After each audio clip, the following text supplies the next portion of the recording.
Hello, hello. I am doing another Facebook Live. I'm actually live from my parents' house, which is why my backgrounds have been a little odd. It's been interesting. I don't have my nanny here, so childcare has been between me and my father. And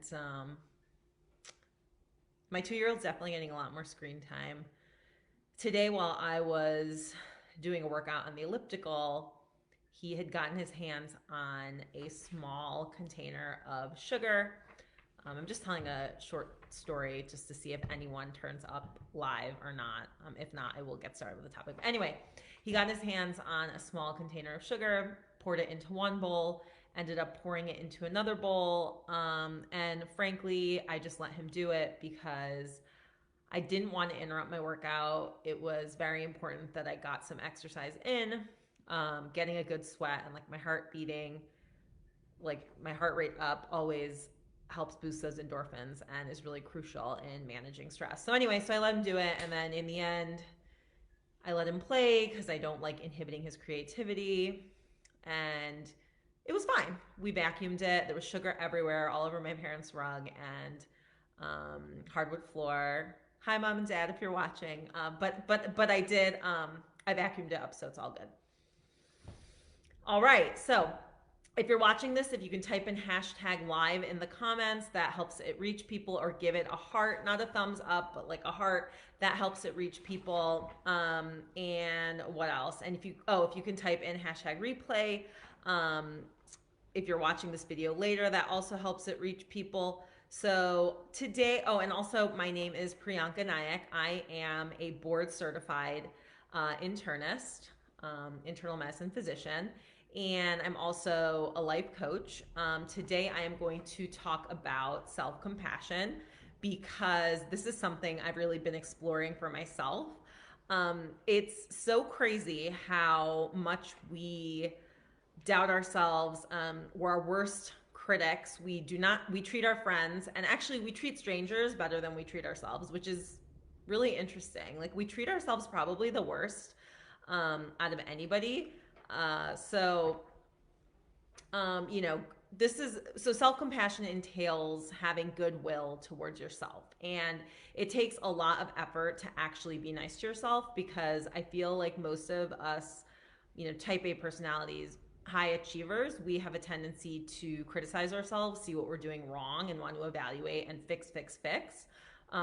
Never really thinking, it's okay to screw that up. It's okay to feel sad. It's okay to feel angry. It's okay to raise my voice at my kids sometimes when I'm losing patience. I'm human.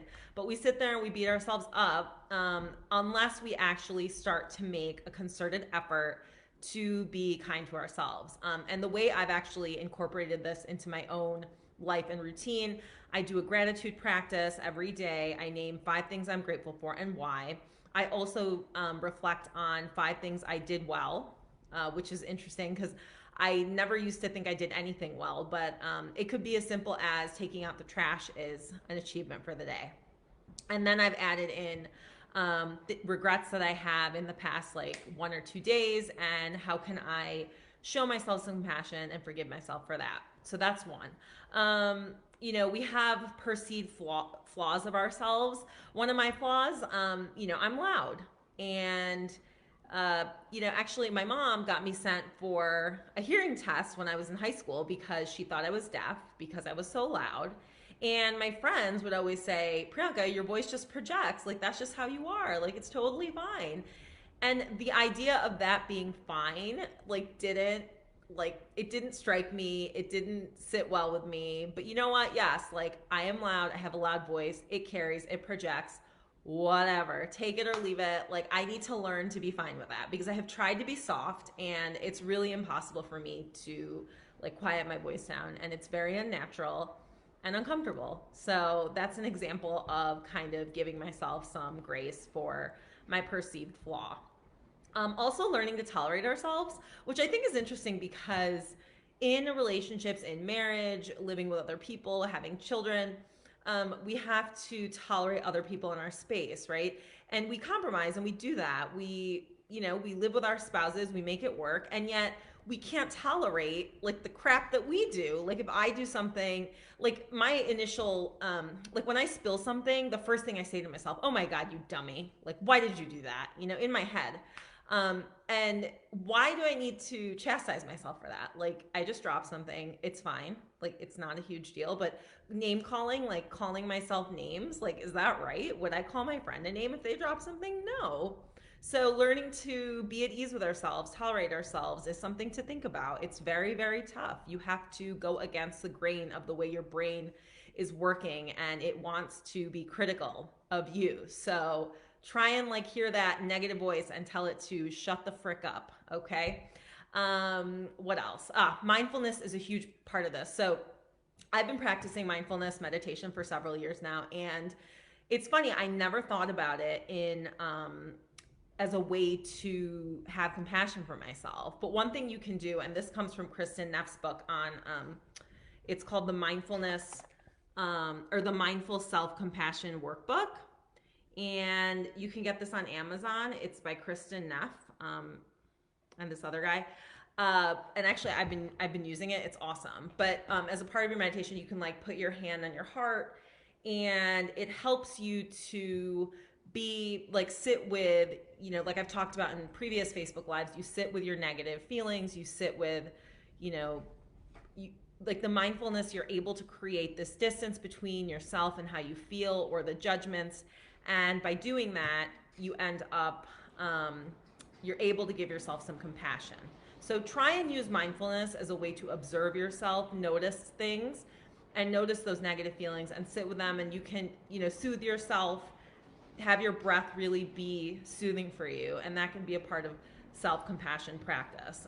Body scans are a great, quick way to feel just the mind-body connection, really pulls us out of so many negative pathways in our brain. So this can be a part of the self-compassion process as well, and really easy to do if you have a quick like 30 seconds to yourself.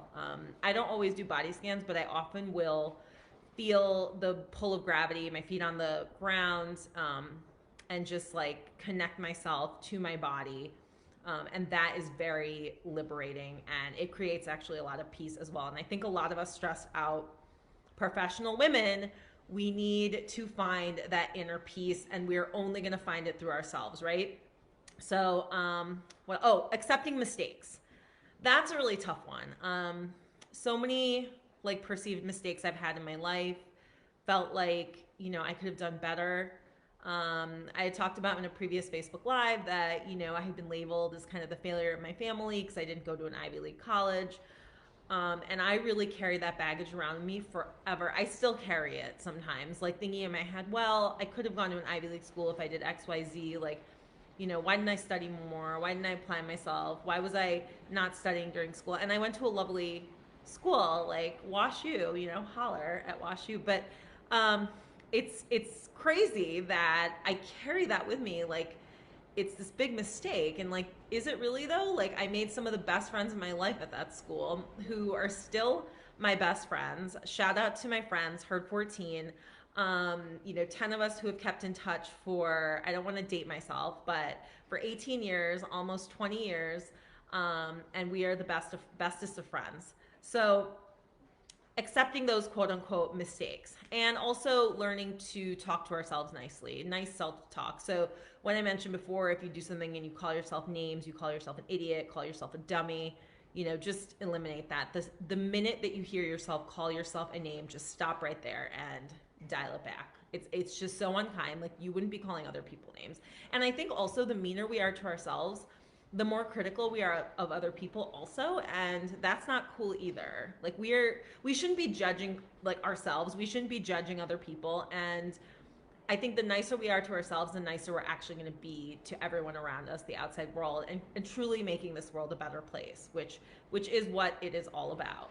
Another thing, letting go of what people think, like not caring about what so and so thinks of me, what they think of what I'm saying, what they think of what I'm doing.